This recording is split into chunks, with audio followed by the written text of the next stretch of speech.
লখিমপুৰ চিকিৎসা মহাবিদ্যালয়ত লাজ লগা দৃশ্য। পইচা লাগে তো, পইচা লাগে তো, মানুহ মৰি যায় পইচা লাগে। এইবোলা পইচা লাগে তোক। 7 বছৰীয়া মৃত শিশুৰ শ ঠেলিবলৈ কৰ্মচাৰীক লাগে ধন, ধনৰ ভাগ লাগে আৰক্ষীকো। আত্মীয়ৰ ৰুদ্ৰ ৰূপ দেখি পলাল গৃহৰক্ষী জোৱান। এইবোলা পইচা লাগে তোক।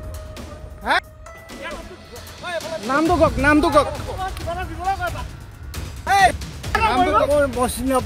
নাই নাই আপুনি পইচা লাগে, নাম কওক, নাম কওক। না তুমি মেডিকেল মানুহ কি পইচা খুজি যা? খেলিবলৈ মানুহ নাই নেকি? পইচা খুজি যা মানে আমি পইচা খুজি যা তোমাৰ। লখিমপুৰ চহৰৰ মাজমজিয়াত থকা এইখন হৈছে লখিমপুৰ মেডিকেল কলেজ হাস্পতাল। প্ৰায় বিভিন্ন সময়ত বিতৰ্কত নাম সাঙুৰ খাই এইখন চিকিৎসা মহাবিদ্যালয়ৰ। পাছে এইবাৰ বিতৰ্কত সোমাল মৃতদেহ ঠেলিবৰ বাবে আত্মীয়ৰ পৰা ধন দাবী কৰি। দেওবাৰে সন্ধিয়া পথ দুৰ্ঘটনা। 7 বছৰীয়া এটি সন্তানে হেৰুৱাইছিল প্ৰাণ, আৰু সেই মৃত্যু হোৱা শিশুটিৰ মৃতদেহ মৰ্গলৈ নিবৰ বাবে কৰ্মচাৰী আৰু আৰক্ষীক লাগে ধন। ফলত ঘটনাক কেন্দ্ৰ কৰি সৃষ্টি হয় উত্তপ্ত পৰিস্থিতিৰ। পইচা লাগে তো, পইচা লাগে তো, মানুহ মৰি যায় পইচা লাগে।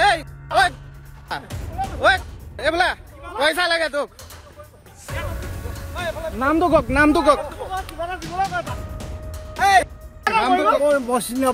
নাই নাই আপুনি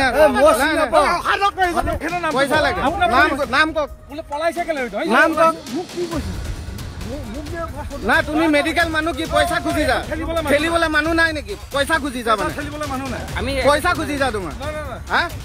তেতিয়া কেনেকে সি পইচা খুজিলে? তই মানুহ মৰি যা, তহঁতৰ পইচা লাগে।